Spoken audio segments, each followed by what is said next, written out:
Blog Talk Radio. Well, good afternoon, folks, and thank you for tuning in with me to another edition of True Capitalist Radio, where you get the straight dope and not a bunch of, liberal or so-called slanted conservative malarkey, where you're going to hear real business news that makes you money instead of a bunch of circle jerk nonsense that is pretty much slanted to somebody else's perspective.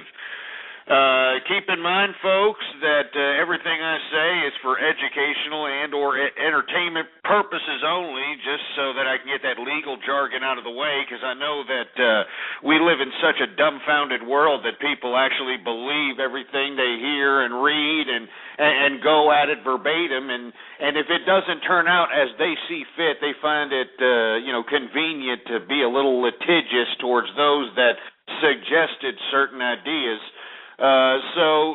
Anyway, folks, with all that jargon in mind, I want to thank everybody for tuning in with me. Of course, if you want to call into the broadcast at any point in time with any suggestions or questions, or if you want any advice, please call in at 646-652-4869. And if you hear any background noises, what it sounds like construction or anything of that nature, once again, folks, I am in an office building. I have an office in downtown Austin, Texas, and Texas is booming. The economy is booming out here. You're seeing all kinds of development, especially in downtown Austin, Texas. A lot of beautiful high-rise condominiums. And that, in the background, if you happen to hear it, is the prosperity of development that's happening down here in Texas, folks. So please keep in mind, I'm not calling you from a damn construction site or anything of that nature. But anyway, we're going to continue on. Let's go ahead and talk. I know it's on the description agenda, but let's talk about it first. And I'm talking about Hu Jintao in Washington. For the continuation of his visitation of America. Now, Hu Jintao, as we've been discussing, has flexed his economic and military might, his military muscles, preceding this whole visit to Washington by announcing in the Wall Street Journal that Hu Jintao actually wants the Chinese currency to be the international monetary standard of all currencies. The global currency of the world is what Hu Jintao wants, this devalued currency of the, whatever the hell it is, renminbi or the kwon or whatever it is, all right? But inevitably, folks, what we're seeing here in America today is the so-called bastion of capitalism that was America. The guys who created this whole game of capitalist exchange of goods and services, we are now bowing down to China. We are now bowing down in a fashion that I have never, ever seen this great country bow down to anyone before. And I would definitely like to hear your take on it about Hu Jintao's visit to Washington and basically, putting a dress on Obama and a wig and, basically telling him how much he's going to put himself out there on the stroll for. And I'm not kidding around. I mean, that's exactly what's happening out here, and it's disgusting that nobody else out here is talking about it. Instead, you've got the mainstream media talking about the grandeurs of ceremony and all these little stupid speeches and all these little photo ops. That's all that the media is interpreting this little trip by Mr. Hu Jintao. But what we should keep in mind, folks, is that this is a move for power. This is a move for power in implementing China as the superior economic superpower of today's current world. And I think we discussed it in last program. A caller called in and said that there was symbolism in the background of the first meeting of Obama and Hu Jintao, where Obama, there's a picture on the Drudge Report yesterday where Obama literally looked like he was bowing down to Hu Jintao in a handshake photo op. And if you looked in the background, you had these symbols of things going towards the east in a symbolic fashion, as if the east is rising once again as the, as the damn power of the international community. And one thing is for sure, though, folks, one thing is for sure, that we are seeing a negotiation of either mutual distribution of economic power or a handover of economic power. And if you take a look at who owns all the national debt of America, or not all of it, but most of it, I should say. I shouldn't say all of it because they don't own all of it. They just own the majority of it. It's China. China, for heaven's sake. And what's really unfortunate is that we, as the American people, via the American government, are somehow having some negotiations. And, of course, Hu Jintao today did meet with, I think, about 4 or 5, 6 of the top CEOs of the country.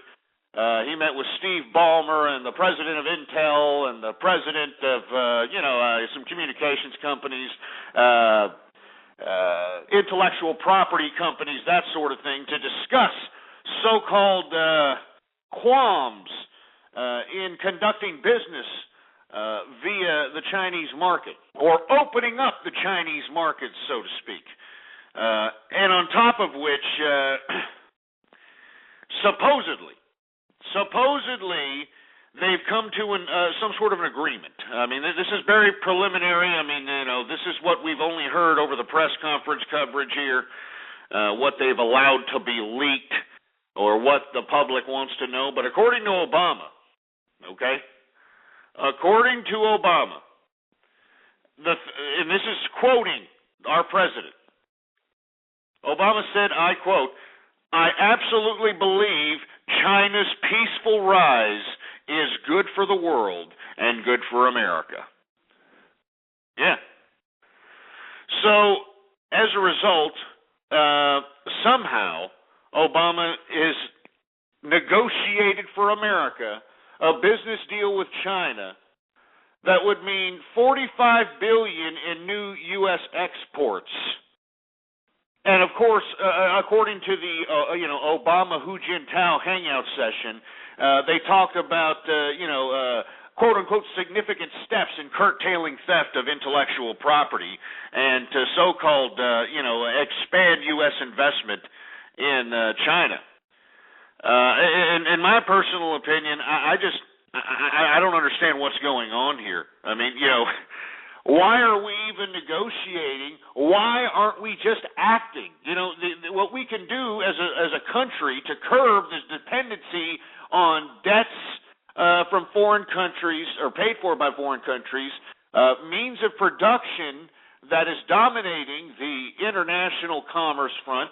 Americans need to become innovative and creative in ways of innovating means of production that not only compete with China's low-scale, low-paying assembly line domination of international goods, but to be able to bring us into the future with futuristic goods that we all thought about we were going to get. Remember when the 50s futuristic era was supposed to somehow come along? We were supposed to have flying cars, and we were supposed to have maids that were robots that were supposed to fetch us beers, and we would be able to catch the ball game on their chest or whatever the hell it was. You get the point. The point is, folks, is that instead of sitting here and having the government negotiate business deals for the American people, in my personal opinion, and I hate to get political, but once again, if you try to deal at economics, if one conducts themselves as a capitalist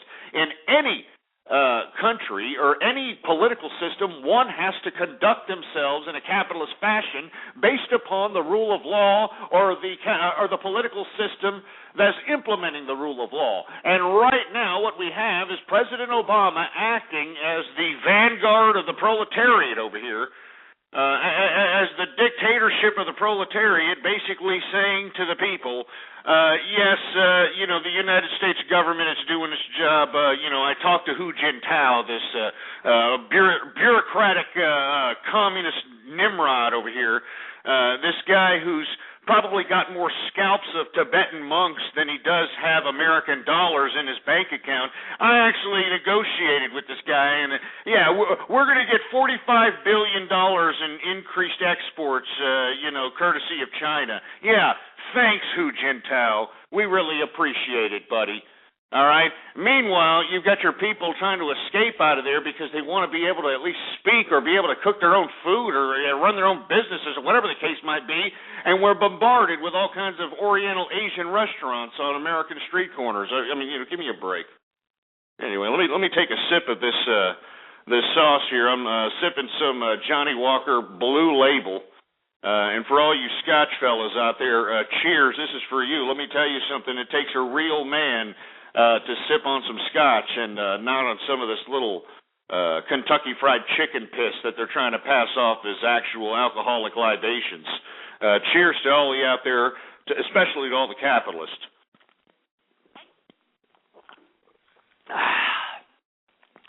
I tell you, I love Scotch on the rocks. But anyway, continuing on with the Chinese president's visit.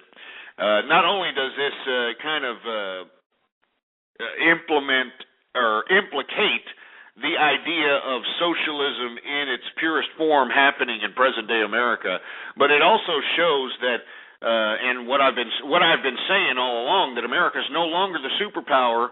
For all you NASCAR watching, chaw chewing, cheese whiz guzzling, single wide trailer living morons that are out there, consuming country music and making it the number one music sold in America, you idiots need to get off your goddamn little trailer park porch there, and you need to start realizing that America is no longer the superpower, and the reason that this country is the way it is not only because of our disgraceful, disgusting, power-hungry autocrat government, but it's because of the American people.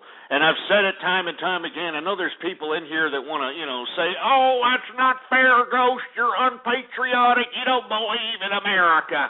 Well, that's just unbelievably not true. I challenge you to look at the show archive of this program at blogtalkradio.com/ghost and check out about 4 or 5 years of just complete passion and emotion and dedication in attempts to try to inspire intellectual curiosity or in an attempt to spark synapses in the brains of those that can do something out here with these minions that care nothing more than going to large conglomerate fast food restaurants like lab rats run into food pellets, only to go through a drive-through and come back to sit their fat asses on their damn lazy boy chairs and watch reality TV based upon dumb, imbecilic, unrealistic scenarios. Welcome to America. Good Lord. I'm taking another sip of this before I get a little high-strung here.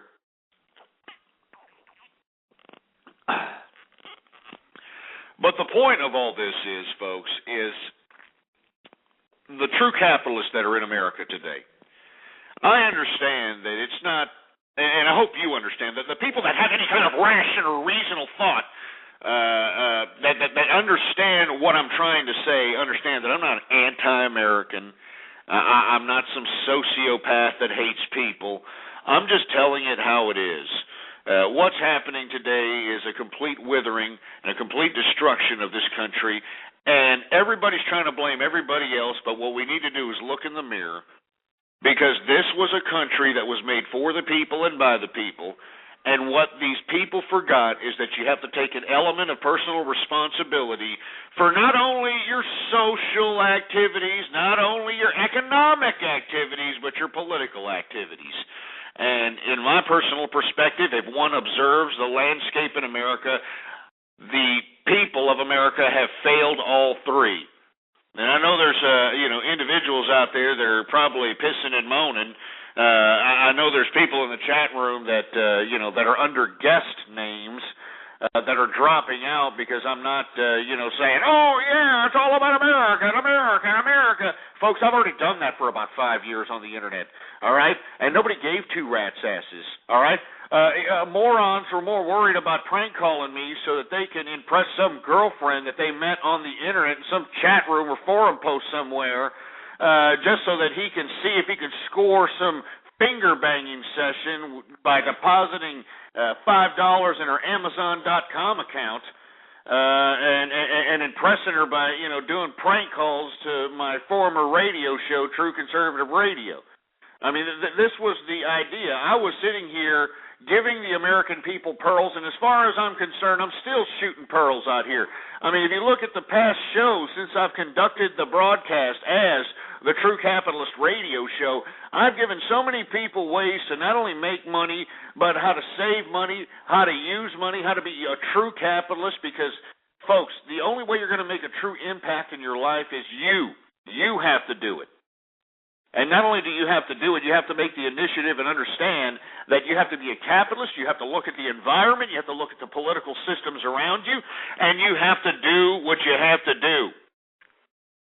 I mean, I'm sick and tired of people pissing and moaning, especially in America, when not only are there still somewhat opportunities here for those that are economically savvy and hungry enough, but we have a political system that bombards this, stagnant American group of massive morons, entitlements beyond belief, I mean, giving them entitlements. Here's some more money for you, for the PO in America. Here's some more money for, those that are on disability because they got fibromyalgia, I was actually watching one of these court shows. I think it was I don't know. I'm not going to name the name of the court show, but, it's pretty enlightening television, I'll tell you that. I mean, for all you folks that are frowning on me because I'm admitting that I watch these damn television court shows, you need to take a good whiff. That's America, folks. That's America. Idiots suing each other for $50. That's America. But, somebody actually admitted on one of these court shows that they collect disability because their legs be hurting. I kid you not, quote unquote, my legs be hurting, so I get disability. So you take all those factors into consideration, that we still have opportunity for one to be somewhat of an entrepreneur under definite government regulation, restraint, and, considerable taxation. There's still opportunity. But at the same time, for those that are so-called PO in America, there's so many damn entitlements that are paid for out of my tax dollars and other capitalist tax dollars that it's a shame to sit here and continue to hear this sob story about so many people doing this, they're doing bad, I don't know what I'm going to do, I mean, give me a break. I mean, honestly, give me a damn break. I mean, I know there's people out here that think that I'm some sort of Gordon Gekko sociopath or something, but hey, I'm a realist, all right? The only way you're going to make true change is if one dominates the economic playing field. Economics is what dictates politics. Economics, as we've seen through the influence of Hollywood, through the influence of media, economics also influence the social ramifications of societies. So this is why I've made this transition from a so-called conservative, because let me tell you, the conservative movement let me down. It let me down, and I don't want to get into how it let me down. You can look in the archives to see for yourself. But now I'm a capitalist. I've always been a capitalist. Throughout my whole little internet broadcasting career here, I have always said capitalism or death. Because capitalist, it's the best form of human motivation. It's the ultimate human motivator. But instead, everybody wants to, play this stupid utopia political romantic game that we can all just hold hands, sing Kumbaya, and we're all going to, have the same amount of great work ethic and the same amount of innovation, the same amount of creativity. What a load of horse crap. I mean, seriously. I mean, what a load of philosophical, political, romantic, Karl Marx initiated, Frederick Engels embraced garbage. All right? Unbelievable. Unfreaking believable. Anyway, I know I got off keister there. We were talking about Hu Jintao's visit to Washington and how they're rolling. Not only do they roll out the red carpet for this guy, but we're bowing down. We're bowing down to this guy over here, and and before I move on to another subject, I know that Barack Obama, our president, promised that he was going to initiate a little bit more aggressive dialogue when approaching China's devaluing of its own currency, its debasing of its own currency. Well, that just seemed to go by the wayside, according to reports here. It just wasn't that integral or wasn't that important. So instead, they, tried to, sugarcoat this ridiculous grandstanding of this communist Mao Zedong worshiping, chopstick up the ass having asshole by saying, oh, yeah, we did a great job, and we now have $45 billion in future exports from China to America from China, thanks to me, Barack Obama. Yeah, give me a break. I mean, hello, McFly. Who cares if we export $45 billion more to China? We would have been able to do that anyway if the government wasn't involved in private enterprise. The government has shoved so far up private enterprise's ass that you can't even have a garage sale anymore without some municipality or some state, shoving its hand so far up your anal passage to get some sort of taxation out of you. And it's a disgrace. It's just an utter disgrace. And this is why our country is the way it is. Because, I think we talked about this yesterday. Those that work for the state, whether, state or federal, these people are not living in the same reality as everybody else. They're living in a reality where they're not only guaranteed a raise based upon their seniority, based upon how long they've been there, no matter if they do a good job or bad job, whether they progress in the bureaucratic system or not. And on top of which, when they retire with their last year's salary. Every year after their retirement, they get their last year's salary plus 8% increase every year until they croak. And yet, we're supposed to sit here and believe that these bureaucrats that are supposed to be negotiating, things in the private sector, that are supposed to be regulating business, are going to have any kind of true insight on how things work when supposedly implementing these taxes. It's garbage, it's nonsense, and that's why us as capitalists, we need to, start understanding what is happening around us. And I've said this, and I'll say it again. We've got 2 damn years, all right, 2 years to accumulate as much capital, to accumulate as much assets as we possibly can, because that is all we have. We've got 2-year extension on the Bush tax cuts, and all that stupid pork that they put on top of that extension, the remnants of the so-called stimulus package 2, all that stuff's going to run out in 2 years.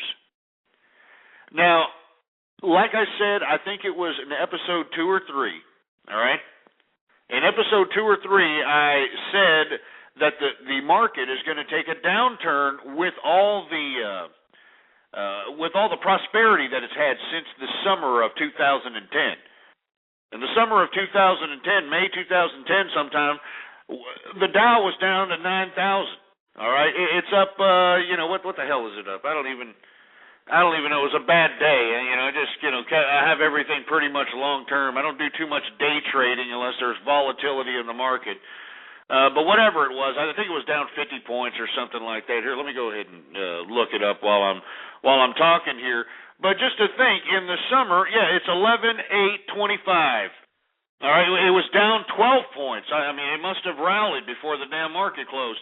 Do you understand, folks, that and if you would have listened to me during the summer, you would have made money also. I said that you need to invest. I even said during that time that, the Dow's not going to stay under 9,000, you morons. It went over 10,000 in the 90s. It went over 10,000 in the 90s. It was just a horrible recession, an economic retraction, a whole bunch of stuff. Now, what we're going to see is a downturn here as we're going into the springtime. What caused the downturn today from so much increases in the past couple of days was the earnings of a lot of the banks and a lot of the financial institutions that were out here, supposed to have, great expectations for earnings. Goldman Sachs was down over 50% on what they expected to earn this quarter. They're down over 50%. And they claim that, bond and stock, trading, wasn't up to par, so it didn't give them as much profits.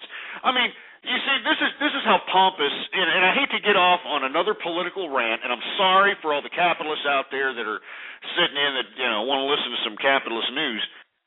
But Goldman Sachs, has the audacity to sit here and claim that they're, have losses of 53% this quarter.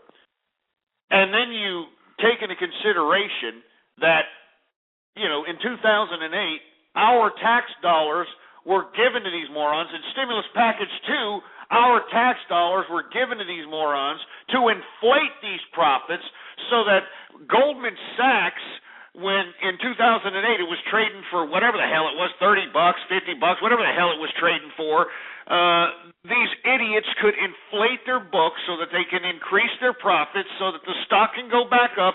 And now, everybody's, pigged out already. Everybody's already cashed in. They're taking profits from, paying dividends to stockholders. They're doing all this nonsense. And now they're claiming, sorry, we're down 53% in profits in a great market. This has been a great last quarter. It has been a decent beginning quarter, and for these morons to claim that they're having lost profits based upon trading in the bond and stock markets, it makes me sick to my stomach. You could have been an absolute monkey. You could have been a literal monkey. You could have been a dog that took a crap on a group of stocks written on pieces of paper, and I guarantee you that dog turd would make you money. I guarantee you. I mean, that's how the stock market was. That's the way it has been since the summer. Now, because of these bad earnings from not only Goldman Sachs, but it was a few financial institutions that really just tanked it when it came to their earnings. This, of course, it caused a little bit of a downturn. Another thing that caused a little bit of a downturn was the housing economic news that really didn't, spell too well for not only the stock market, but it also caused oil to go down a little bit. Because, this housing report, is going to... I mean, any kind of economic data that's negative at this point in time in this fragile so-called recovery is going to dent the market. And I guarantee you we're going to continue to see these types of economic reports. We're going to continue to see earnings that don't meet up to expectations. But for all those that aren't meeting up to expectations, we do have, opportunities out here. Wells Fargo and U.S. Bancorp actually, had profits up for this quarter. Now, Wells Fargo, the only reason that Wells Fargo, in my personal opinion, has profits up was because they had taken a tank during the 2008 credit crisis. Their gums really are still bleeding from that. And like I said about any company that goes down in value, unless they're completely insolvent, unless they're going default, when a company goes down in a stock, you should consider and seriously consider bottom feeding and staying in there because Wells Fargo and a couple, I can name a bunch of stocks, but Wells Fargo, for this case in point, is a perfect example of that. If you would have bought Wells Fargo during the time that it was, the whole credit crunch would have taken a dive and you held on to it until now, you'd be reaping some definite profits, because you have to understand how a corporation bases its news. Let's say you're a big financial, not really a financial institution, but a banking institution, all right? Let me explain how it works. Wells Fargo 2008 had horrible earnings for consecutive quarters, all right? And like most banks, they stopped paying dividends to their stockholders in an attempt to try to become solvent. And, of course, some of them got our tax money, so on and so forth. But inevitably, there came a low point in that stock. At some point, those bad earnings and those bad reports and it's going to take a year or at least 3 or 4 quarters for those earnings to kind of weather off, because it needs a projection from the previous year. So if the previous year really stunk and there was the standards were horrible, everybody lost it, all right? Everybody lost it. But this time around, they had a little bit of an upbeat. Even if the profits weren't big, even if the profits weren't anything substantial, even if the profits really were based upon ridiculous, inflated credit lines, to be honest with you. If they show something better than the bad numbers that they have last year, the stock is going to go up, morons. The stocks are going to go up no matter what stock you have. Unless the company is completely insolvent, unless you have some Ken Lay, Skilling, Enron crap going on. That's how you game the stock market. You buy low, you sell high. All right? I mean, it's just that simple, folks. I mean, I know there's a lot of day traders out there, and believe me, I mean, day trading is fairly lucrative, especially since we have these machines, these black boxes. I don't know if you folks are familiar with black boxes, but they're actual machines that are purchased by these kind of offshoot investment firms that utilize computers in trading stocks in fractions of a millisecond. They work with, millions of dollars, and the computer has been pre-written with an algorithm by some bookworm code addict, some programmer that doesn't get out much. And this computer actually makes millions of trades a week, thousands of trades an hour on an algorithm. I mean, there's nothing controlling the computer. Now, of course, people claim that this black box thing, or this black box technology, was the focal point of the crash in April of last year, or the almost crash during the Greece riots and all that. But a good point about these black boxes, and another good point about day trading, is they bring volatility to the market. And volatility creates liquidity. Now, what does that mean? Volatility in the market means that, if you look at a day's chart of a stock, it goes up and down. Maybe it'll go up 50 cents, 75 cents 1 hour. Then people sell off, and it's down to about up 10 cents. Now it's minus 25 cents. That's volatility throughout the whole day. You need that type of volatility as a day trader to be able to make some serious money. And to be honest with you, in my personal opinion, I don't think we're there yet as a market. I know that there's these old-time traders, these fat bastards, that got ulcers and high thyroids and, fat face trunks and, receding comb-overs that are out here on the stock exchange saying, this isn't like it used to be. No, I remember I'd have to take my ticket and I'd have to go down and go to a runner, and the runner would have to go down there. I mean, who cares? I mean, we're in a new age here, man. This is a global economy, whether we like it or not. And we need volatility. But as my point is I don't believe there's enough volatility in the markets on a consistent basis for one to truly profit in day trading activities. Now, don't get me wrong. I mean, there are days out there when you see the market capitalization of certain exchanges, and you check out, or not the market cap, but the cap on how much the volume. Not market capitalization is how many stocks outstanding for a specific stock, but the market volume. If you look at certain market volumes in certain exchanges, and it looks pretty high, I mean, there's a lot of exchanging going on, that's when you start thinking about doing that day trading for that day. But don't even think that you're going to get rich overnight doing it. The money is in kind of mid-long or long-term investing. I am not a bear by any means. But I do believe that you do have to hold on to stocks for at least minimum 6 months to be able to have any kind of legitimate profits that's sustainable. You know, I mean, that's worth the whole process. That's worth the energy and the effort put in for research and everything else. You need to be able to hold on to your stocks to make a true profit. I mean, I remember trading stocks in the 90s, and I remember, and I said this yesterday, Apple computers down to about $15. All right? $15 in like 1997, 98, something of that nature.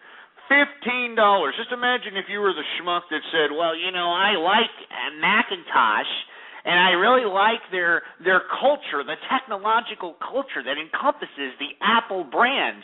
So what I'm going to do is, while I'm working at computers and such, I'm going to take so many some odd dollars, and I'm going to put it in Apple stock for the long term and just sit on it and just not really worry about it. Just kind of, tax shelter it there for a while and just, if you would have kept that up until now, you'd be making a fortune. I mean, the last schmuck, the 52-week high that was just hit before Jobs talked his medical leave or released his medical leave of absence, 348 and change, Apple.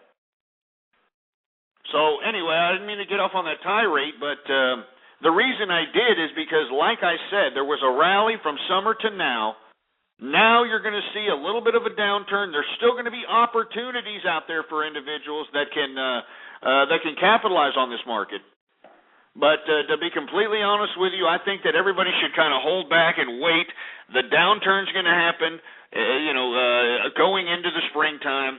I can't speculate exactly when it's going to end. But I am definitely speculating that by summertime you're going to see another rally, and it's going to rally hard all the way into the next Christmas time. If you thought that spending looked unbelievable at retail outlets this Christmas, you wait till next Christmas. It's going to be unbelievably pathetic. All right? Anyway, folks, I want to hear from you. 646-652-4869 is the number to call here. You're listening to the True Capitalist Radio Show. Before, at the beginning of the program, we were talking a little bit about Hu Jintao's visit to Washington and how Obama and everybody in Washington is having a big circle jerk and bowing down to the Chinese president and basically bequeathing economic supreme seniority of the international community to China. I mean, China is literally trying to flex its muscles to the point where it wants to be the global standard. It wants to issue the international monetary system. It wants to issue its currency as the global currency. And we talked a little bit about that. We also talked about how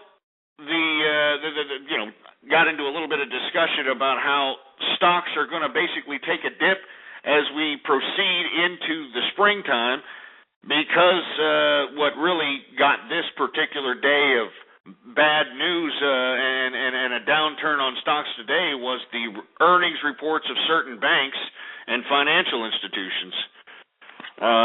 But there's still going to be opportunities. Anyway, I want to go ahead and go to someplace else. I want to talk about something else, and I want to talk about commodities because in 2009, 2010. Even as I was hooping and hollering all that true conservative radio nonsense and screaming like a madman trying to get the American people to go out there and do something for themselves, I was hollering about everyone out there that's within the proximity of my voice to get into commodities. I said, and you can look back in the archive, folks, if you don't believe me, blogtalkradio.com/ghost, all right? I said that commodities at that time were 75% undervalued. You know, I said that if you wanted to make some serious money, somehow, some way, get connected with commodities. Become a damn farmer, become a damn commodities broker, get a damn commodities trading account, trade stocks based upon, commodities, cattle companies, people who deal in cotton or whatever the case might be. If you listen to me, you would have made some serious cake. I mean, are you kidding me? I mean, I hate to toot my own horn here, but beep. I'm pretty giddy about how much commodities are raising up the wazoo. And for those of you that don't believe me, I mean, you better start believing me. All right, we got record food prices in the world today. Record food prices.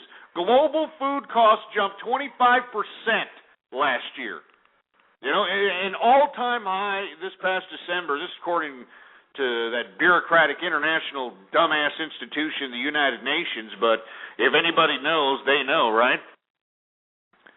I mean, do you understand what that means? I mean, according to a report off Bloomberg, it said that the poorest countries in the world in 2009 paid 20% more for their food. And, of course, this is because of the global demand for such commodities. Remember, we have a lot of emerging markets coming throughout the international community. And I strongly advise capitalists that are in America try to, stack their chips for the next 2 years and consider investing and even moving to those emerging markets. And it's those emerging markets and the prosperity of those markets that are actually, inspiring this particular rise in food. Supply and demand, baby, the essence of capitalism. And if you would have listened to me in 2009 and 2010, you would have made some serious money, just as I have. I've made some money on a variety of different speculations. That's why I've got my own office here downtown Austin, even though I really don't need one. But it's an excuse to get away from the wife. I got some nice, top-of-the-line black, Art Deco desk furniture. I got artwork. I mean, I'm living like Gordon Gekko, baby. And the reason is because you just have to have the balls. And that's what I always say about capitalists. If you're a true capitalist, you have the balls to put your money where your mouth is. And if you believe in your own ability to speculate about the future or speculate about true economic endeavors, then you should be able to be paid for your speculation. Put your money where your mouth is, son, and it's not hard to speculate. I mean, there's markets everywhere. You don't have to know everything. I see some people in the chat room, they're saying, wow, all these things, it's so difficult, it's so complex, it's so complicated. It's not complicated. Just pick one thing you like. Pick one thing you like to do. Pick one thing you want to be. Pick one thing, pick anything. I mean, yesterday I went into a lengthy discussion about how a schmuck that doesn't know shit from Shinola, sorry for my French, can literally use their minimum wage income, save it, gain capital, take a loan out, all right, and basically pay for their living expenses on their loan for the next 3 years of their life while maintaining or saving all the money that they make for another capital nest egg in some other financial institution, and just keep relaying the whole thing forward until you're living in a freaking mansion. I mean, good God. Anyway, folks, I'm sorry. 646-652-4869. We're going to take some calls here and see what people have to say, see if they got any questions. Area code 404, you there? Hey, Ghost. How's it going? How's it going, man? Hey, it's pretty good. I got to say, I'm glad you're back. You've been bringing the fire the last couple episodes, and it's good to hear someone who actually has a clear head on their shoulders actually back on Blog Talk Radio. Thank you, man. I appreciate it. Yeah. I wanted to say, hey, I kind of took your advice on some of it. I started actually stacking my chips prior to listen to you, but I started stacking my chips back in 2009 and did some investing myself, and it's turned out pretty well. I got in kind of at a low point in the one sector I was looking at midsummer of 2010 and been doing pretty well for myself. And, as far as some of these other, you look at some of these other retards out here that are sitting there saying, buy gold, and that's just a total joke. Why are you going to buy in at the height of the top of that mountain? The only place that has to go is down. I hear you on that. Now, if you don't mind, what did you invest in? What have you been doing? So give some people some insight out there. Yeah, actually, no problem. I've been looking at the energy sectors, looking at like utility companies and stuff. There's a few that I saw that had some pretty good PE ratios and everything. So looking at that, and then also now I've been, prior to some of the tech drops today, but there's a few tech stocks I also was able to invest in, and they've pretty well over the last little bit as well. Yeah, that's pretty good, man. Now, how long did it take you to save a nest egg for you to start investing so you can tell people, like, did you put some odd dollars out of every paycheck, or? Yeah, what I did basically is that, prior to that I was listening to, the rest of, as you call it, loser America, where they don't even have enough money to live for the next couple weeks. But what I was able to do is I just, stopped spending like a drunken sailor all the time, buying the $12 drinks for all the bimbos at the bars, and started stacking my chips, because that stuff, man, it adds up. So started just saving so much out of my paycheck, and then each time, you get a raise or whatever, you just increase a little bit more and more. And so, first key was... Did you start a brokerage account at one of these places online, like an online brokerage account? Yeah, well, the first thing was to become liquid. And then, once you have your emergency built up, then you can start moving that around and decide what investment you want to go to. But, yeah, I got into one of the brokerage accounts and started doing a little bit of that. But I'm like you. Like you just mentioned, I don't do the day trading stuff, because I think they say, like, on average, 60% of those people end up losing the money. I think it's even higher. I think it's even higher than that, because okay. The bad part about day trading, it's such a high adrenaline situation that you tend to become somewhat of a gambler, and that's basically the instinctive action that encompasses day trading is what really makes day traders lose a lot of money.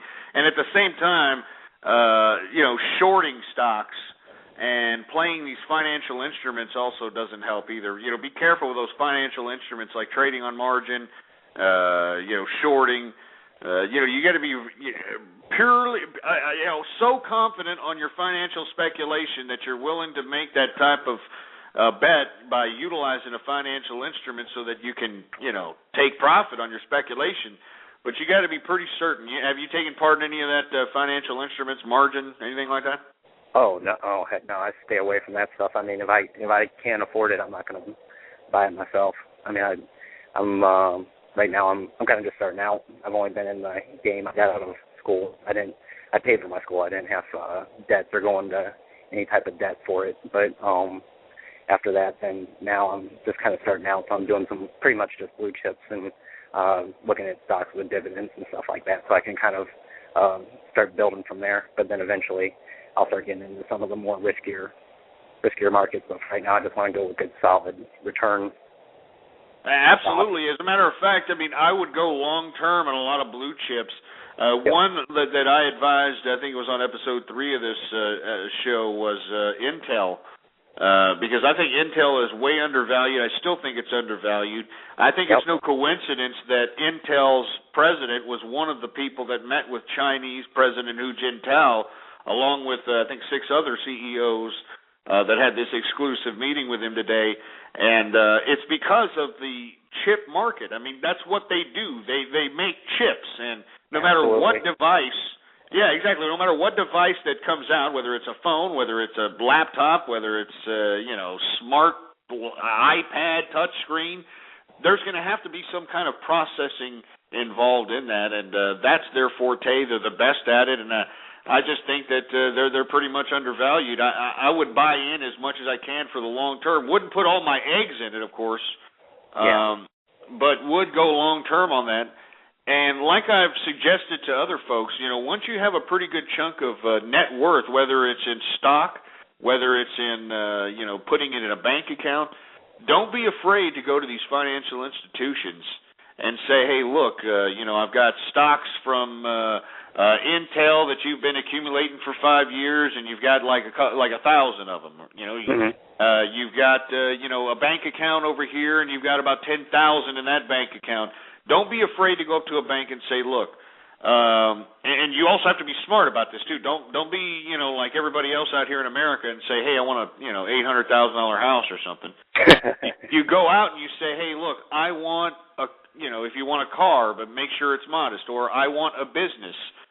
Preferably, I would say that either you invest in a business or invest in yourself. Take the loan out and pay off your expenses for the next 3 years with that loan, and then utilize the remainder of that loan in further investment in the market, if that's your forte, or in a business, and or moving somewhere else, gaining real estate. Because if you put down money on real estate, the equity on that is also considered an asset, which can be used as leverage for other financial instruments in the future if you happen to be in a bind. So it's a very complicated game, but young man, you sound like you're on your way, and I'm glad to hear that you've been taking some advice, man. And that's why I do what I do, and hopefully you prosper more, and I hope you become a millionaire. I hope everybody becomes. But if you don't, and you realize that you are at the pinnacle of your success, just try to sustain that, and you should be all right, my man. Yeah.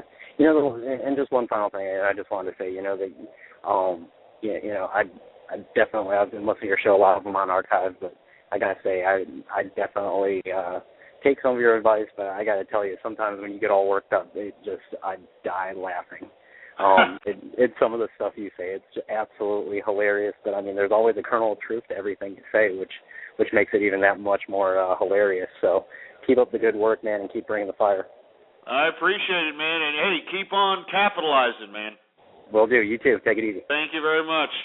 And that's what I like to hear, folks, and this is why I do what I do. If it's just one young man, I know it's a lot more than one young man, but because I get a lot of emails. As a matter of fact, if you want to email me, ghostpolitics at yahoo.com, even though I'm not really talking about politics anymore, ghostpolitics, all one word, no underscores, at yahoo.com.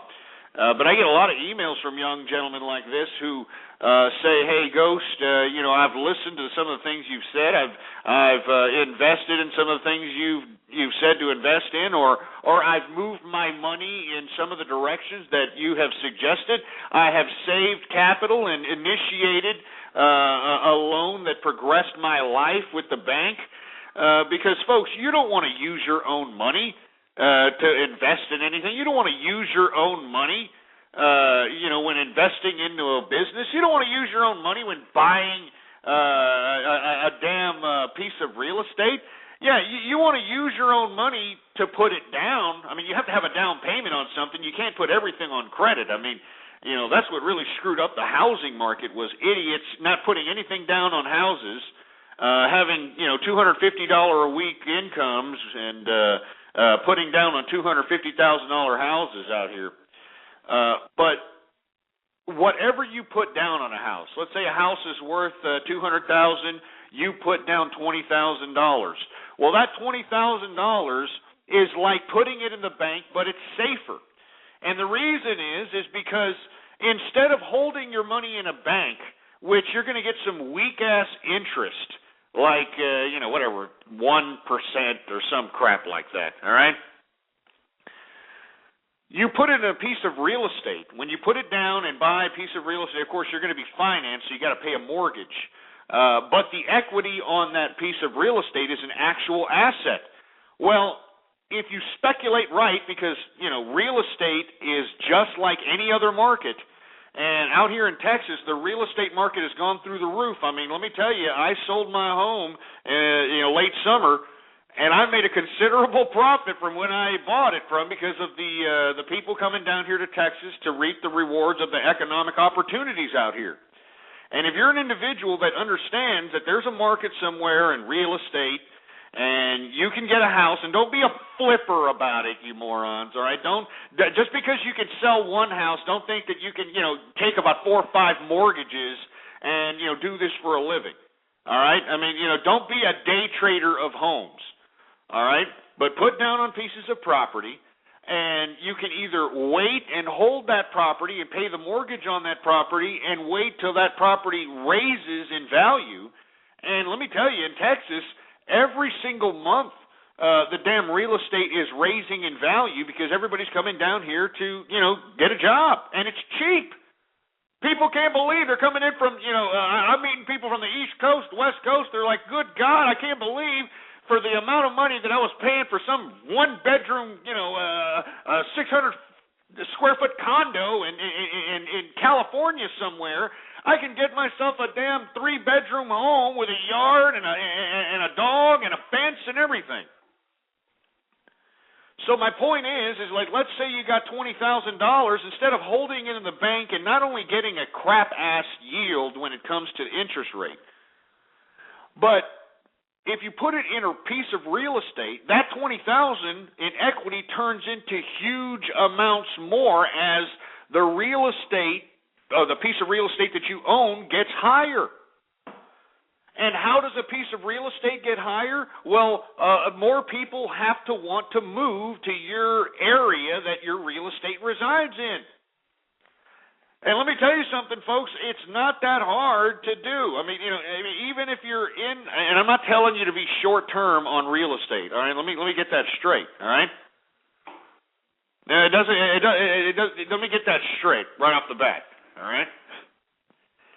But what you do is, you put your capital that you make, because you're working hard for your money, however you're working for it, whether you're, blue collar, white collar, you're working hard for your money. Why are you going to go spend it when you can, put it in a bank account or put it in some sort of financial instrument so that you can go out and take loans on it for even more cash and just pay back a small amount each month while you're living in a goddamn mansion, while you're out here having your own business, while you're reaping the rewards of your financial speculation. It's beautiful. I mean, I just don't understand why nobody else is doing this type of thing. Everybody's pissing and moaning about, I ain't got enough, my kids, and, my kids, I can't do it. I remember my kids. I mean, come on, man. I mean, you heard this young gentleman that called up previously. He sounded like, very young man. I hope he took my advice in not going to college, but he sounded like he did go to college. So, but he said he wasn't in debt. Thank God. He said that he was, kind of going out partying like every young kid does. Everybody likes, the 20s, going out there, sipping the sauce, banging the bimbos, doing all that sort of thing. And then he realized, through listening to my commentary, that, hey, look, I can actually make some cake and, make something out of myself while I'm young, while I still have the energy and the time to take risk. Because let me tell you, folks, when you're young, that's the time you take risk. That's the time you take your money and you take these types of risk so that you can reap rewards for the rest of your life. You see, your parents, they did it completely opposite. They took risks when they were 40 or 50 years old, and in 2008 to now, they're kind of, fall on their faces about it. And how do you think they're going to end up bouncing back, 50, 60 years old? How do you think they're going to bounce back? They're not. And that's what we have here in America, folks. We have that scenario bombarding this country. People that, put themselves in debts that no honest person could ever pay. They had children that they know they couldn't afford, but they had them anyway. All right? And now that the economic situation has contracted and their little cush $50,000, $60,000 job is no longer relevant to this economy, now all of a sudden we're supposed to be, we're supposed to feel sorry for these people because, they weren't fiscally responsible for their own decision making. I mean, it just makes me sick to my stomach. It makes me sick to my stomach, and that's why I'm glad to hear that young man. And I read emails every single day. Every single day I read emails from young people that are utilizing the advice that I'm giving them and banking, man. Don't listen to mommy and daddy. They ain't going to get you anywhere. On the contrary, in our superficial, sick society, in our sick society, when we're embracing cougars, when we're embracing old, prostate-infected 60-year-old gas bags going out with 21-year-old bimbos, when we're embracing, these disgusting displays of sexual perversion on television, I mean, do you think that your mommy and daddy are going to help you? Or if you're successful, do you think that they're going to be genuinely happy? Do you think they're going to be genuinely happy that you accomplished more than them, even though they thought that they were the baby boomer generation and the summer of love, dude?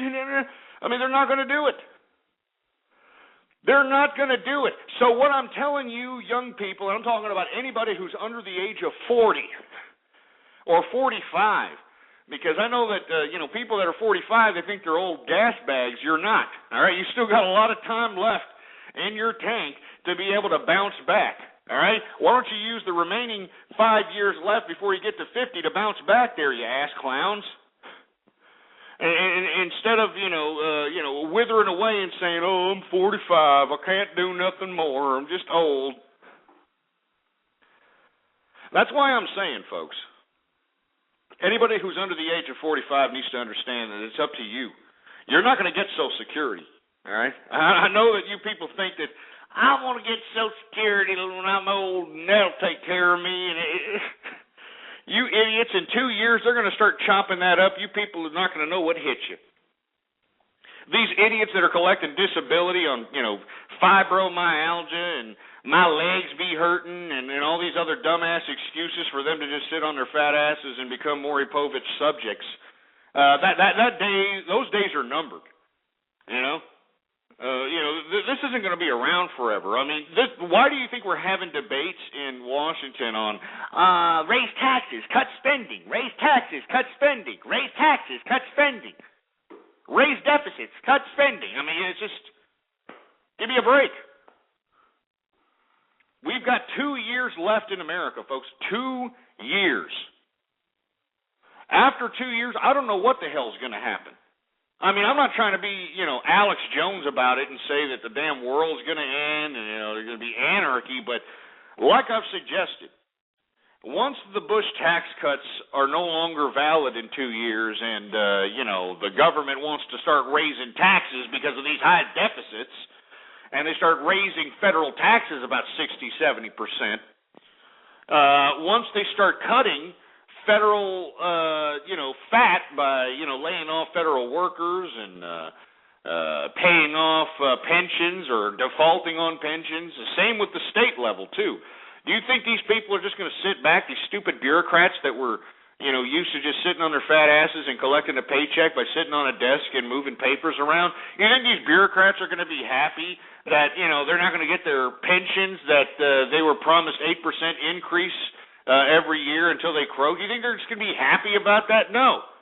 Do you think that the PO in America are going to be happy that they're not going to get as much food card, or they're going to have to cut the housing voucher program, or they're going to have to cut, a free electrical weatherization program? I can name all these stupid programs that are available to the so-called PO in America.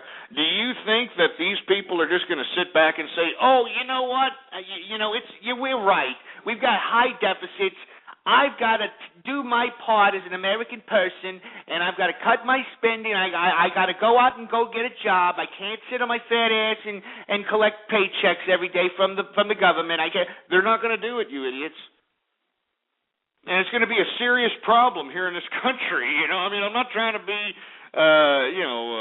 scary about it, but it's going to be a very serious situation in this country. And to be honest with you, I'm going to try to jump ship before it happens. I'm going to try to go to one of these emerging markets, one of these emerging markets where you can actually use your capital in a farther investing-like capacity, because the worth of, or hopefully the worth of a lot of your net worth is, it goes farther in their economy. Emerging markets, I know there's people that disagree with me, but I strongly believe you got to get the hell out of here. You got 2 more years. Stack your chips and invest in, go to the Fiji Islands or something, Go to Belize. South America, Belize. There are some condos out there I saw on the Home Gardening Network on House Hunters International. I know that you all are going to sit here and you're gonna laugh at me. Hey, he's watching the Home Gardening Network. Hey, you're a fruity bastard, Ghost. Well, you got to do something for the wife once in a while. But anyway, I watched this show, House Hunters International, and let me tell you, you want to get a good grip of international markets and their real estate values and what you can get for the American dollar, you need to check out that particular program, House Hunters International. And I was watching one of them where, Belize, South America, an emerging market out there that's begging for investment. They're going into resort property condominium style real estate, and you can literally have a condo literally 100 steps away from the freaking beach. 100 steps away from the freaking beach for $100,000. Can you believe this crap? Over $100,000, like $110,000, you can live by the beach in some paradise, and go snorkeling every day or surfing or some crap. I'm not joking. Yeah, some good Johnny Walker Blue there. This is what we have to realize, all right? And look, I got Vince in the Bay saying, okay, I'm not a patriot anymore. I want to stimulate Belize's economy. Well, what do you want me to do, Vince, in the Bay? What do you want me to do? I've tried for 5 years to basically convey to people that listen that we got to do something politically so that we can rectify the social and the economic downturn that was happening and did happen during my tenure on the True Conservative radio program, all right? Then came, people that were supposed to represent the conservative movement like Sarah Palin, all right? Sarah Eskimo Bimbo, let me hump a dead moose Palin, over here becoming the mouthpiece of the conservative movement, all right? And now we've got so-called conservatives justifying the depravity of teenage pregnancy. They're justifying, these disgusting, grotesque standards that used to be something that repulsed conservatives. Now we're just sitting here embracing it. That's why I turned my back on even considering anything political any longer there, Vince in the Bay. All right? The American public sucks, Vince, and you're probably one of them. All right? You're probably one of the people I talk about that are sitting there mooching off the American government and, having a damn field day about it. That's great. That's great that, you're over there in the Bay, probably the San Francisco Bay, probably having my tax dollars pay for your so-called medical marijuana, all right? And I'm sure that's great for you. You're living the damn high life, that Cheech and Chong, literally had circle jerks for years over. But, some of us have to maintain some responsibility out here, Vince, all right? And unfortunately, America, the American people, this great country with all the opportunities and all the handouts now, these people are ungrateful. They don't care. They've turned off their learning capacity. They've turned off their mental capacity. And there's only far and few between in this mass amount of populace that can actually be able to sustain themselves and be able to be prosperous. Because most of the American public are worried about, American Idol. They're more worried about, what black guy the Kardashian is hopping on. They're worried about if, Andrea Suleiman or Angela Suleiman, whatever that stupid octo whore's name is, if she's going to shit out another couple of, scientifically induced mutants. This is all the American public, has got here. This is it, all right? This is it. This is the American public here, And I'm tired of it, Vince, all right? You can be Mr. Liberal and, throw compassion to the people and say, oh, it's not their fault and this and that. garbage, Vince. It's garbage. It's utter crap. These people were free, all right? These people were free. They were accorded one of the greatest documents in American history, the Constitution, and now they're wiping their derrieres with it by allowing these power-hungry autocrats to take it away, all right? They're allowing these power-hungry autocrats to take it away. So what am I advising? I'm advising anybody who's listening to become a capitalist and to reap the economic benefits of the transition of this country that's going into socialism. I mean, let's be honest, it's already in socialism. So you might as well capitalize yourself and get the hell out of here before this damn place turns into a third world technocratic pissing ground filled with people that are, pissing and moaning that, they didn't get a fair shake in life. Give me a break. Let me take a sip of my Johnny Walker Blue on that. You're getting me depressed, Vince, you milky liquor.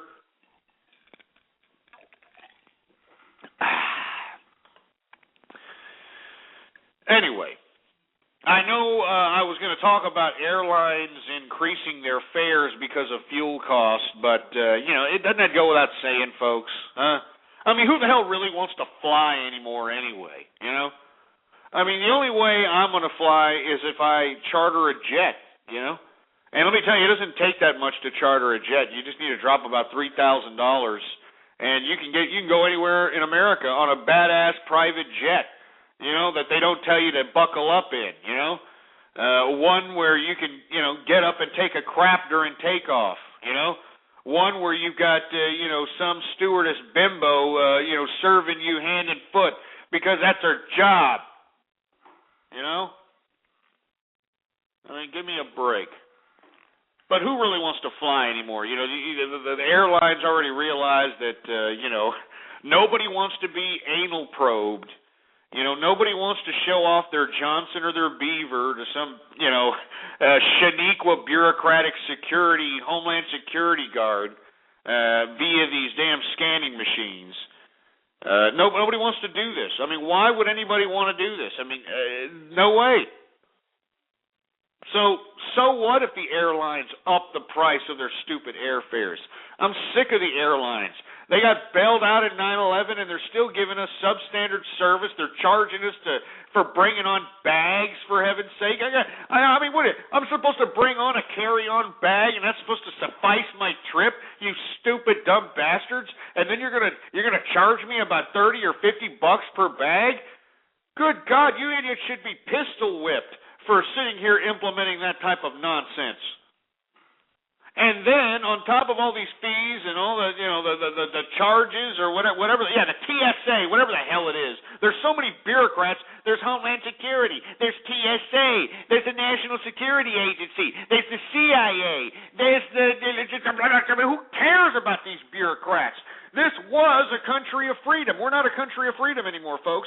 And until you realize that, until you open your eyes and smell the coffee and take a good whiff at the fact that this is an incremental authoritarian police state, then you're obviously going to continue to live in some political fantasy.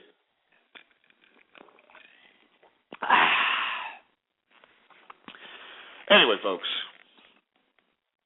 I don't really give a crap if the airlines up the price of their stupid airfares. I don't care, all right?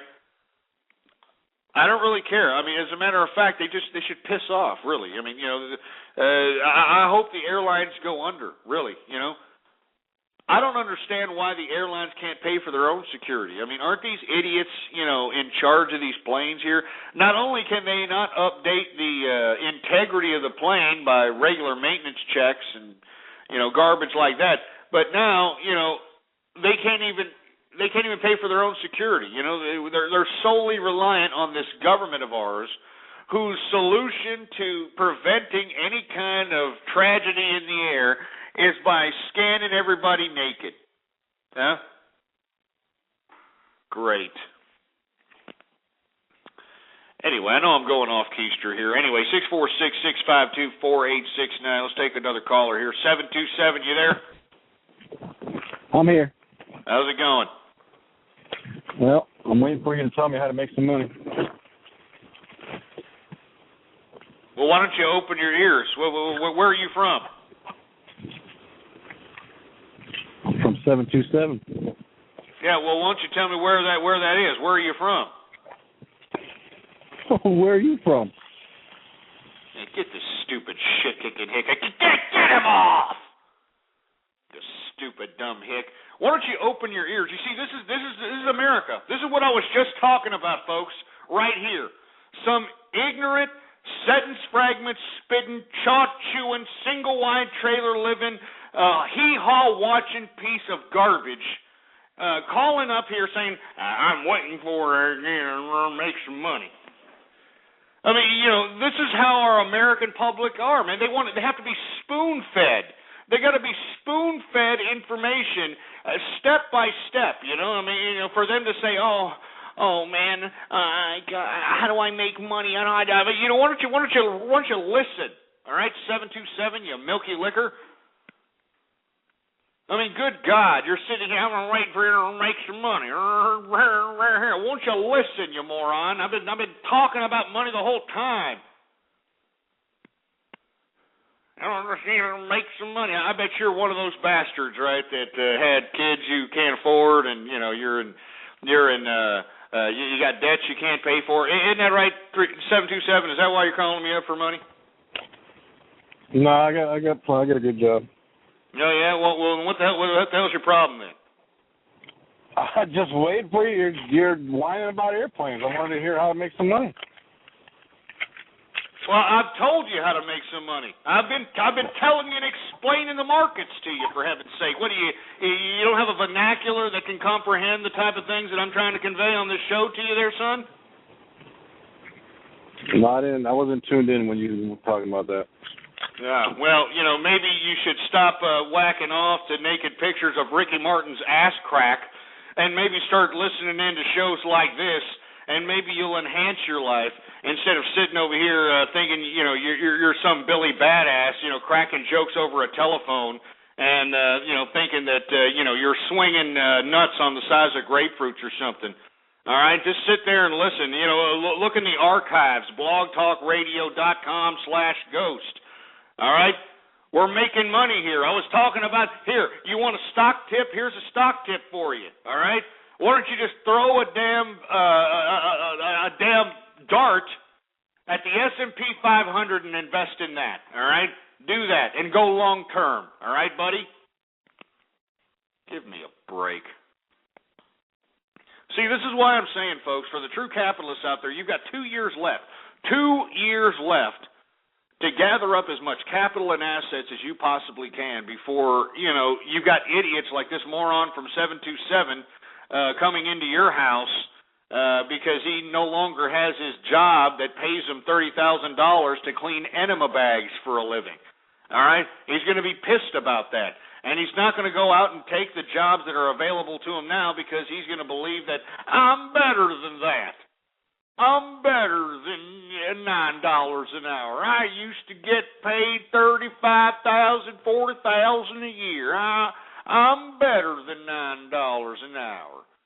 I'm collecting unemployment for 99 weeks. That's what I'm doing. I'm going to collect unemployment for 99 weeks and, just kick back and, go to the club, and just play myself off as some, hotshot 40-year-old uterus-infecting playboy. Jesus Christ. Anyway, is there anybody else out there that needs some, financial help or something? I mean, is this all that America encompasses? Is there anybody in the international community? Anybody out there at all? 646-652-4869. Do you have some kind of financial trouble? Huh? You finding it hard to, save or, invest or whatever?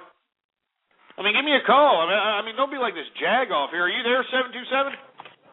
Yeah, I'm here. Yeah, what's your story, huh? What's your excuse? Excuse for what? Well, what do you do? What are you doing? What's your position in life? I make 6 figures. I own a house, and I've got a handful of kids. Okay, so what's your problem? Why don't you give the people out there some advice? How did you get there? How did I get there? I got a good job. I worked my way up to a good job in life. Oh, what industry? Actually, building materials. As crazy as that sounds. What? You distribute croissants? What'd you say? I said building materials. Building materials. Oh, I see. Well, that's what I'm saying. Well, if you would have heard earlier, sir, I was advising everybody out there who's, in the business of making money, our capitalists, not to sit here and go out and utilize their own money to go into their own ventures. I mean, only an imbecile would start a business and utilize his own money. And the reason is because when you run out of money, then what? You've got nothing. You start from zero, But this way, let's say you take a loan out and you make some money and or you get some money from the bank because you have to have capital. You have to have capital to get a loan. So you have to save money to put in a bank so the bank can take you serious. But let's say you take the loan out, and let's say worst case scenario, all right? Let's say worst case scenario, you go belly up, all right? You go belly up and, nothing happens, you don't profit and, you just lose your ass, all right? Well, all you have as an obligation is that monthly expense for your bad investment, which is a simple monthly expense. So, if you have a good job, just go to work and pay the monthly expense. It's your bad decision. I mean, remember, the bad part about conducting yourself as a business person is to understand that when you fail, you got to get yourself up off your ass and do something about it, all right? I mean, seriously, you need to get up off your ass and do something about it. But, if you go get yourself a job and utilize that, monthly expense for your loan for your old failed business as a motivation or as a reminder of failure, and once you are done paying that loan, all the capital that was put forth to get that loan it's yours again. I mean, it was yours to begin with. I mean, it's relinquished. It's free. So once you pay off the loan, you still got your collateral that you used for that loan, and you can add it onto your cash reserves and utilize it for more capital again. I mean, this is what I'm talking about out here. It's so easy. I'm telling you, if people were just, not so materialistic, if people would realize that, you can do without the damn electronical widget made from China, all right? I mean, you can do without it, all right? I mean, some idiot worked on an assembly line for 9 cents an hour so that they could sell that iPad or iPhone or whatever at like $5 wholesale, all right, so that they could sell it to you for $500.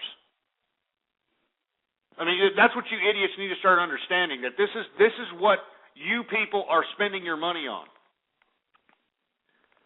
I mean, you're spending your money on crap.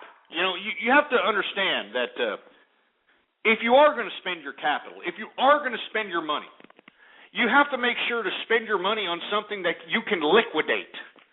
You can't liquidate an iPad or an iPhone. I mean, you can within like a year from when that product was initiated in the market. When it was first produced on the market, a year from then is the only time you're going to actually get some true liquidity from it. Other than that, it's going to turn into a piece of junk, just like every other electronical device turns into. It doesn't have long-term liquidity opportunities. And most people purchase crap. That's what it is. Crap is something you cannot sell for cash later on if you have some sort of a bad scenario. I mean, if you need some cash in some fashion, that's what's really unfortunate. And that's why I'm trying to tell people out there that are listening in to the True Capitalist radio show, don't be a freaking tool, all right? Don't be an ass clown and contribute to the degrading of the American system anymore. Go out there and make some capital. Capital is the key. And don't keep it in U.S. currency. Sticking with the topic here, the U.S. currency, our American dollar. Our American dollar is at a 2-month low against the euro. And, of course, everybody asks, well, why is that happening, Ghost? Why is the value of our dollar going down the damn shit bowl? Excuse my French. Because of our American government who consistently spends on all these ridiculous entitlements and all this pork barrel spending and all the garbage that indebts us. That's, first of all, depleting the buying power of our American dollar, and it's going to continue, folks. So if I were you, I would not, hold too much money in American currency. And if you are, the only reason that you should be holding it in American currency is to try to get a cash reserve for capital for a loan from a bank. Because unless you're, a drug dealer, which, I don't advise you to be a drug dealer because, you're going to get into some serious trouble. There's no reason to sit here and hold on to your cash. There's no reason to hold on to cash. Cash is going out of style. And I don't get me wrong, it's not because I want it to. I want cash to be around. I think that those of us that work hard and make money, and we want to see a physical representation or a physical manifestation of our capital, and money provides that. But the buying power of our dollar is down. I mean, for every €1, it's going to cost an American $1.35, and that's at market price. That's before they mark it up so that whoever you're cashing in or doing the exchange with marks up a commission so that you can exchange. But right now, $1.35 to €1. All right. And what I'm saying is we need to realize we cannot sit here and pussyfoot around by thinking that the American dollar is going to redeem itself. You see a lot of gold pumpers out there on the TV. Now, don't get me wrong, I think that gold is going to go up. I don't think it's the great invaluable commodity that they're trying to claim here. They're trying to claim that gold is just something that's just going to remain valuable. It's going to continue to go up. The same crap they did for the real estate markets in some of these bigger markets like California. They said the same thing. Oh, gold is never going to rise, never going to lose its value. It's always been around. It's practically indestructible, and so on and so forth.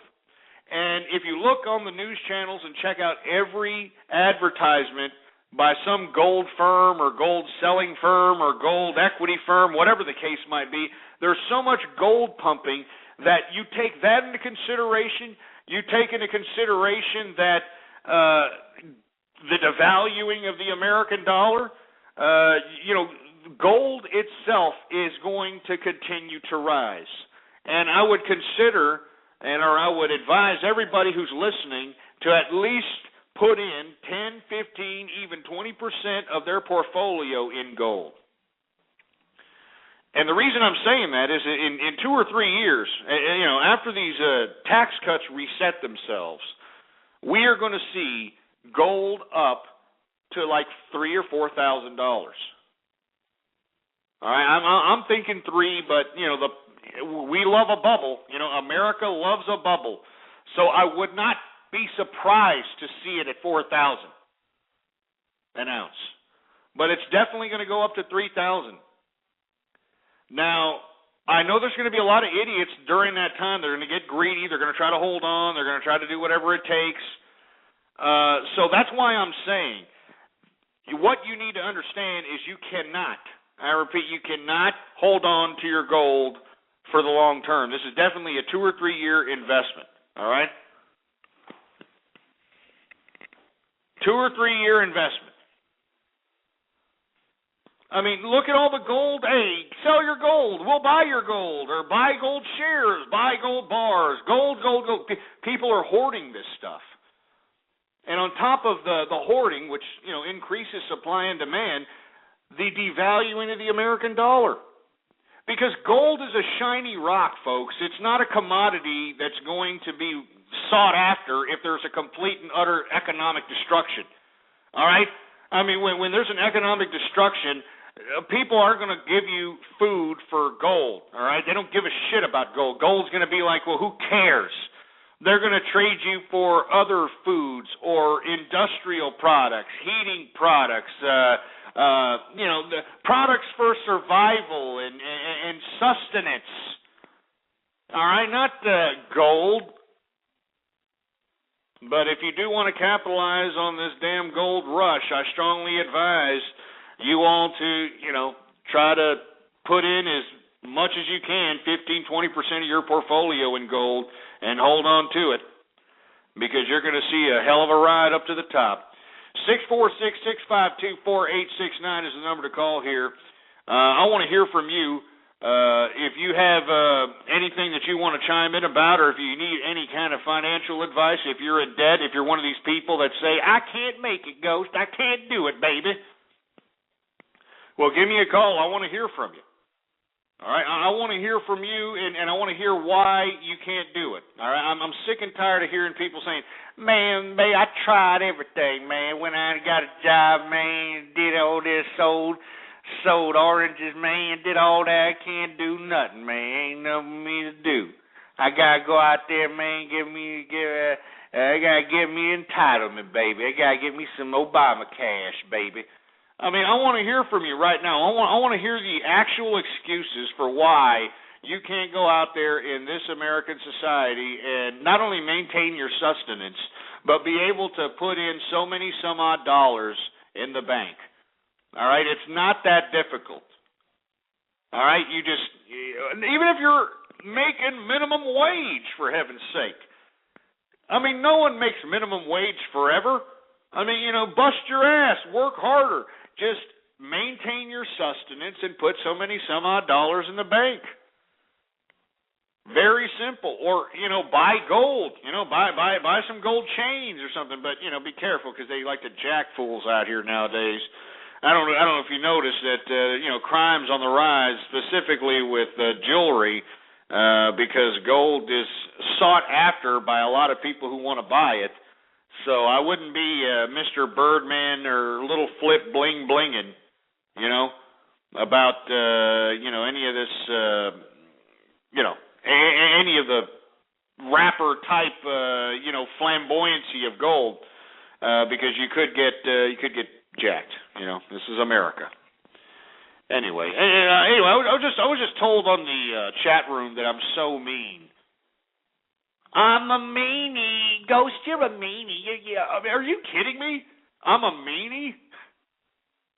I mean, why don't you grow the hell up for a little bit, huh? Why don't you realize that you got to suck it up and you got to go out and survive in this world? Before civilization came along and provided us the opportunities to live like the pompous jerk-offs that we're living today that believe that everything should be handed to us on a silver platter without working, before all civilization brought that out, we had to actually make our own homes. We had to make them ourselves.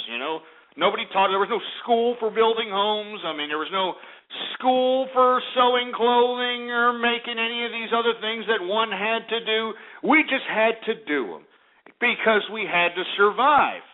Well, now in today's modern society, that's induced by media and, the Hollywood and social disgusting disgrace of social landscape. Now everybody's just pissing and moaning about everything.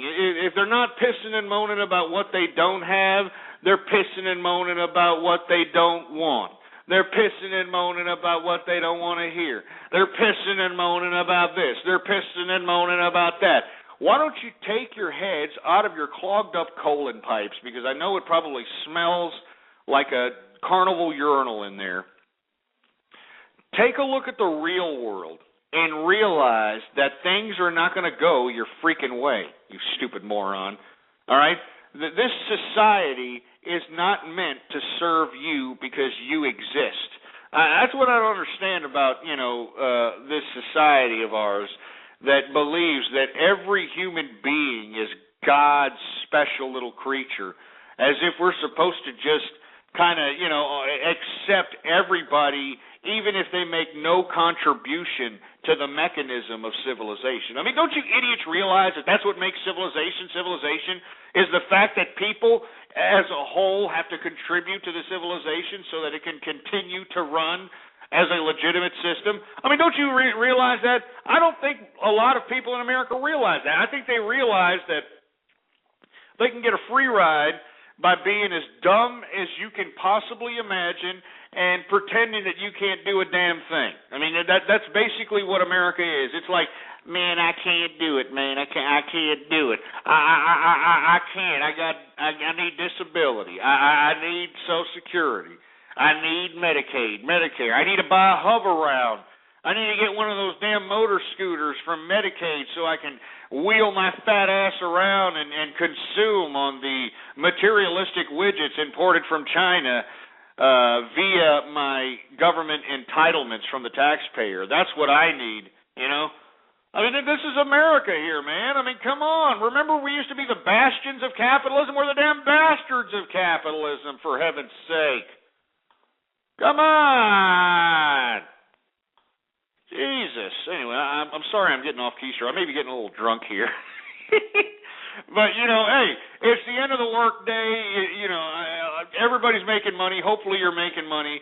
646-652-4869. Once again, folks, there's so many opportunities still for American people out here. I know that, people are going to piss and moan and say that there aren't. But if there wasn't, we wouldn't have immigrants coming over here owning businesses, folks. I mean, I hate to keep reiterating. I hate to keep fucking beating that damn dead horse. Excuse my French, but, why every time you go and pay gas, you have to pay some damn foreigner to pump it?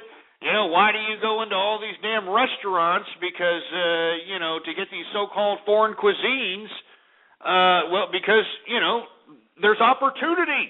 And the foreigners coming into this country understand, unlike you American people, that they're going to take advantage of that opportunity. They're not going to go out here and go to the bar and blow, $7, $8 for a drink for some stupid bimbo who's showing off her new boob job that she got for $2,000 off of her damn child support check that she gets deposited in her damn debit card. I mean, we got to realize where our priorities are. And I've said this time and time again. A certain element that comes along with liberty, a certain element that comes along with freedom is personal responsibility. And for all you stupid American people that are out there that are pissing and moaning about your bad situation, about, my kids, and this and that, don't you idiots realize that a society that's made with freedom and liberty, you, as an individual, you stupid idiot, have to take responsibility for your own bad actions, all right? You can't blame the world. You can't blame your mammy. You can't blame society. You can't blame the education system. You can't blame the government. You got to blame yourself. And if any of you idiots that are going to sit over here and say, I didn't have the opportunity, Ghost. Nobody taught me nothing. I didn't have access to knowledge. You don't have access to knowledge?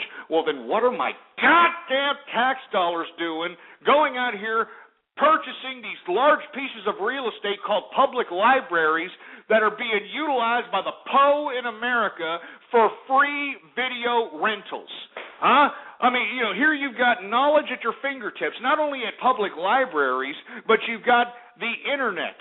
The internet where all you have to do is type in a couple of words and you can learn anything you've ever wanted to know about those freaking words. I mean, what the hell's going on here, people? I mean, this is America. This is why I get so pissed. This is why I just get so hyper and I just get so angry, and it's a disgrace. Let me take a drink before I have a freaking coronary on this damn show, for heaven's sake.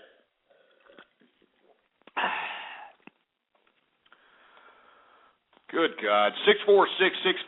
646-652-4869. We got 21 minutes left here on the True Capitalist program, folks. And once again, I want to thank everybody for tuning in with me. The quickest way and the best way to find out when I'm going to conduct these broadcasts is to follow me on Twitter. The Twitter name to follow, folks, is Ghost Politics. All one word, no underscores, Ghost Politics. And, of course, if you want to send me an email, ghostpolitics@yahoo.com. ghostpolitics@yahoo.com. But anyway, folks, I mean, you know, the reason I'm getting so upset, folks, and the reason that I've been told that I talk like some, you know, Gordon Gekko sociopath is because we live in such a society. Well, it's dwindling, all right? It's not the same society we used to know, but we still have opportunity. All right? We still have opportunity. The problem is nobody wants to take initiative to go get it. No, American people just want it handed to them like a goddamn, lab rat to a food pellet, like some horse, with those stupid buckets around their chompers. You know how they feed horses? They put a bucket around its head so that the damn bucket hole is right there by its chompers. You know, that's America when it comes to, feeding themselves and clothing themselves and sustaining themselves. That's it.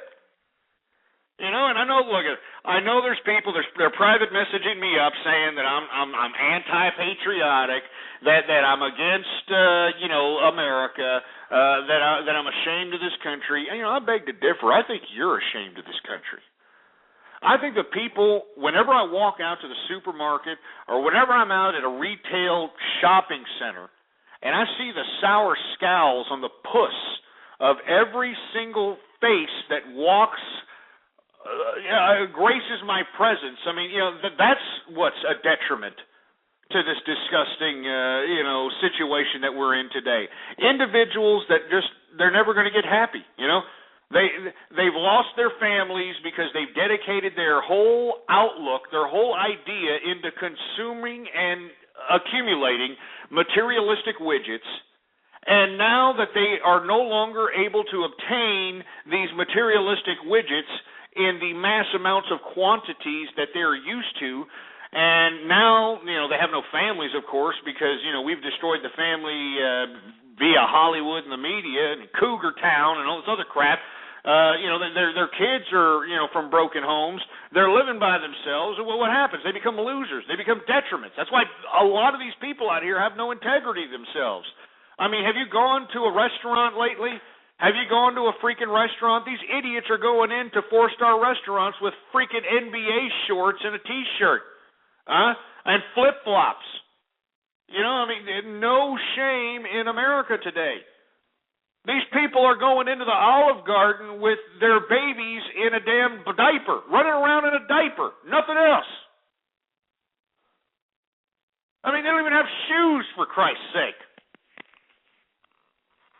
I mean, this is what I'm saying, folks. I mean, is there anybody else out there that's listening? I mean, hey, hello, is this thing on? I mean, is this damn thing on? This is why I'm telling everybody that's a capitalist out there that has integrity, that knows how to make some cash, to save it, and let's get the hell out of here, man. I'm not telling anybody to go anywhere specific. It's the world, baby. You can go anywhere you want. You can go to some emerging market somewhere that, you can live like a king, man. You can live a lot better than you're living right here. Like I was telling you, I'm not telling people to go to Belize. It was just one of the things I saw was it last evening, where you can literally get a beachfront property in crystal blue beaches, white sands. You can get yourself a damn condominium in Belize, 100 feet away from the ocean, $110,000.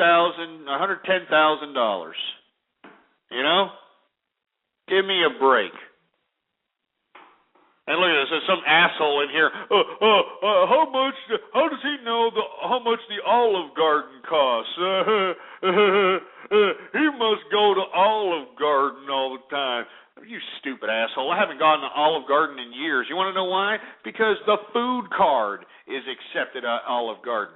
Then you're wondering why you got crackheads, giving you these never-ending pasta bowls as waiters over here. That's why. You think that people that are utilizing the food card to go eat this crap are going to leave a tip? You think you're going to get some kind of good service from someplace that accepts the food card? I think not.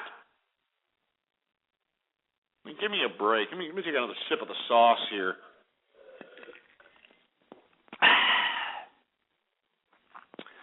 I'm telling you. I'm sorry. Look, there's people here that are taking offense to some of the things that I'm saying, that I'm harsh and that I'm insensitive, and, how dare you? I'm being real. This is our country, man. I mean, I wouldn't be saying it if it wasn't true, all right? I would not be saying it if it wasn't true, but it's the damn truth, man. I mean, we've lost our shame. You know that there's an actual show on Showtime. I believe that, I don't know, one bastard that was on Boogie Nights that killed himself. That guy's the lead character. It's called Shameless. Shameless. That's the name of the show. Shameless. Why exactly would somebody in media release that at this point in time? I'll tell you why.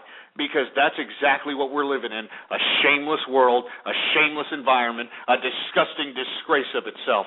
Anyway, I'm going to take a couple of calls here before the last 15 minutes are up, 646-652-4869. And, I don't know, supposedly we got Vince in the Bay on the horn over here. Vince, are you there? I am, Ghost. What's going on? What's your excuse? I just want to throw a number out here for you. That number is 5 quadrillion. Now, Ghost, can you count that high? 5 quadrillion? 5 quadrillion. You know what that number represents? What is that? What does that represent? Outstanding derivatives. Do you know what outstanding derivatives are? Yeah, you're talking about, the selling of are you talking about all the selling of debt throughout the international community? Bro. It's the instruments you were talking about are said derivatives. We're talking about stocks, bonds, bets, side bets on side bets. We're talking about subprime mortgages that are folded into other securities and securitized and then bundled with others and securitized and sold and resold. These are basically what you're pimping on your show. You've turned yourself into this little BTR Susie Orman, and you're trying to get people into the stock market. Susie Orman now, huh? Yeah, you're trying to get people into the stock market, and while we're sitting on these $5 quadrillion of derivatives that are still unfolding, still trying to get worked out. People like you are trying to get more people to jump into the system, into the fucking fray of this Wall Street run minstrel show that is designed for you to fail. I'm not telling everybody to just exclusively get into the stock market. I'm not exclusively telling. Hold on, Vince. Hold on, Vince. Hold on a second. I'm not exclusively telling people just to get into the stock market. I'm telling people to do something with their capital. All right? I mean, if you look at America today, what are they doing with their capital? They're going out and spending it on electronic Chinese widgets. All right, that are produced for $5 a pop, and they're buying them at $500 a pop. All right, I mean, you look at the television show, you take a look at what we're pimped out over here, the potty putter, huh? I mean, you take a look at what's some company actually has convinced American people that $2 bills with the Grand Canyon painted on the back of it is somehow worth $20 freaking dollars. All right, I mean, this is the stupid American public you're talking about. Now, if you're going to make a point that some of these financial instruments that you just described, are not necessarily the safest, places to put one's capital, well, I'll agree with you. But, what you need to understand, Vince, is just because, some people lost some money, just because some people just didn't really understand the financial instruments that they were partaking in, doesn't mean that the system sucks. There's a lot of people reaping benefits.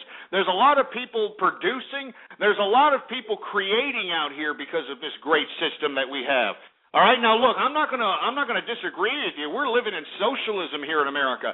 If you look at my damn archive, I've been hollering about that for 5 years. But what are we gonna do about it now? Nothing. Nothing. We can't do anything about it now. So what am I telling people that listen to me, that really care about what I say, to go out and invest, and not only just invest in the stock market, invest in a freaking business, invest in art, invest in wine, invest in anything that's going to get you a profit there, Vince. I'm not just discussing everybody throw their damn life savings into the stock market. That's just really ridiculous. But you see, we've got leftists California living morons like yourself that are going to sit here and make people like me look like a bad guy. You paint me with a picture with some guy with a greaseball hairdo and a pinstripe suit flipping a nickel, and you get this damn image conjured up in all these damn liberals' brains out here, and this is how you damn liberals win your damn little side pony show out here because of this damn rhetoric that you're trying to spew off as legitimate rhetoric. It's not. It's just complete and utter propaganda. All right, now, yeah, look, Vince, I'll agree with you. People lost money in subprime derivatives. People are still losing money in derivatives. People are losing money in stocks. People are losing money in bonds. People are losing money in all kinds of financial instruments. But what makes those that profit different from those that don't profit is the fact that they are more intuitive and understand and take the initiative to read, to research, to understand these markets, to find a smidge or a huge mound of profit in the midst of all this jungle. And let me tell you, because it's become international, there is more and more opportunities for American people, especially American people with capital, than you think. And just because you and your liberals out there don't understand the complexity of this financial system doesn't mean that we should sit back and bow down to some bureaucratic United Nations international consortium bureaucracy that you're trying to suggest. That's what you're suggesting, aren't you, Vince? You're suggesting that we bow down to some international regulatory financial overlord of the world so that bureaucrats end up making the final decision in private enterprise. Am I right or am I wrong? You're totally wrong. You totally made that up out of your ass, dude. You have no idea who I am and what values I have. Just because I'm challenging you on your ideas make me automatically a liberal, okay? And if I agree with you on something, that doesn't automatically make me a conservative, all right? Because I'm not as narrow as that, all right? I'm much more complicated a human being than simply a left person or a right person, all right? Or somebody who lives in the Bay. I must be gay too, right? And so, well, I don't know. I didn't make any assumption. Hold on. You see, now you're trying to make me out to be a homophobe. All right. You see, now you're trying to make me out. You see, this is a classic liberal agitation. You know, because I yanked you out of the damn West Coast closet and proving you to be the bureaucracy champion pieces of crap that you are. Now all of a sudden I'm anti-gay, right? Why did you have to throw that in there, Vince? Huh? Why do you have to throw that I'm an anti-gay person? I mean, now you're going to say that I hate black people too, right? Ghost, you were waiting for it, honey. You wanted it, didn't you, sister? Didn't you what? want it, Ghost? You like it that way, don't you, Ghost? Like it what way again? What was that? Say it again. Why? Well, you're obviously homophobic, so. See, I knew this was a slant. I knew there was a slant here. Look, I am not homophobic, Vince. All right, what I'm against is your agenda. All right, I'm against homosexual parades. I'd love exactly. You're damn right. I am against where you got homosexual parades in the middle of the street at 4 o'clock, 3 o'clock in the afternoon when children are walking around in the streets, and you got two imbeciles having oral copulation with each other across the street from an elementary school, and we're supposed to justify that through the First Amendment because fruity asses like yourself are trying to justify that as free speech. All right, that's what I'm against. I'm against you trying to be so flamboyant with this sexual deviancy and trying to shove it down our throats as if it's supposed to be the social norm to see assholes give each other rim jobs on the corner of streets. All right, I don't want to see that, and that's what I'm against. Okay, I don't care what people do in the privacy of their home. I don't care if they're carpet munchers. I don't care if they're butt pirates. I don't care if they're fruity asses. I don't care if they're squirrel fisting. All right? I don't care if they amputate horse penises and utilize that in some philanderous purpose. I don't give a crap. All right? But what I do give a crap about there, Vince, is you and your damn West Coast, California-leaning, surfer boy, turn everybody into a gay emo fruit bowl agenda that's out here and is not only prevalent but is obvious in your rhetoric in your call to me today. Am I wrong or am I right? This is why you're calling me. It's not because I'm teaching people how to make money. It's not because I'm making everybody who's out there that's claiming that this is such a bad society look lower than a leprechaun's nutsack. It's because of the gay thing, isn't it, Vince? I mean, come on. I mean, why does it always have to slant to that? Why? I don't know. I guess I just took it there just because I get that a lot, because my screen name is Vincent the Bay, and a lot of people say, "Oh, what are you, Vincent?" So I was just waiting. Look, first of all, you brought the gay thing up.